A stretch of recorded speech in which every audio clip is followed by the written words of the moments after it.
اسلام آباد کورال S P office میں بھی آئے روز زمینوں پر قبضوں کے حوالے سے شکایات آتی ہیں۔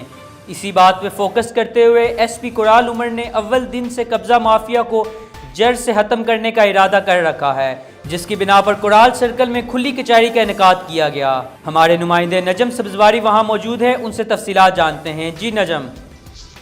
جی بالکل، اسلام آباد کے دیگر علاقوں کی طرح سرکل کورال کا جو ایریا ہے، اس ایریے میں بھی قبضہ مافیا کی شکایات پولیس کو موصول ہوتی ہیں۔ ایس پی عمر کورال میں جب سے یہ تعینات ہوئے ہیں، ان کا یہ کہنا ہے کہ جس وقت سے میں اس ایریے میں تعینات ہوا ہوں، میں نے زیادہ کوشش یہی کی ہے کہ جو اس علاقے میں قبضہ مافیا گروہ ہیں یا سوسائٹیز ہیں یا ایسے عناصر ہیں، ان کو میں جڑ سے ختم کر سکوں۔ تو اسی سلسلے میں انہوں نے ایک کھلی کچہری کا انعقاد کیا ہے، جس میں عوام اور پولیس کی دوستی کو بڑھاتے ہوئے، تعلقات کو بڑھاتے ہوئے ساتھ ساتھ درخواستیں انہوں نے موصول کی ہیں قبضہ مافیا کے حوالے کارروائی کی جائے گی اور کسی بھی صورت اس کو چھوڑا نہیں جائے گا اور لینڈ مافیا جو ہیں ان کا خاتمہ ہو سکے گا۔